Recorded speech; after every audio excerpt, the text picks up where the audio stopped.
Hi guys, good morning guys. Ano na kong trabaho na guys. No, anong naglinis na po. Hugasan man ang sahig tube. Not everyday kasi nagpaglamig na yun. Dapat hindi na basain ang sahig tube. Kasi madam. Malamig daw. Siguro malamig na daw ang sahig. Tapos ngayon, walis-walisan. Map muna. Tapos, hugasan ng tubig. Tapos, i-map. Tapos, i-map. Wiper kasi patanggal ng tubig.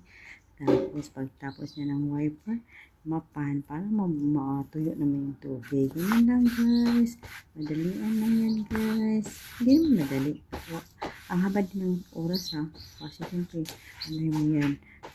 Ano yung talaga ang tubig, di ba guys? Thank you for watching guys Airing na taan guys. Thank you for watching. Please like and share. Thank you so much.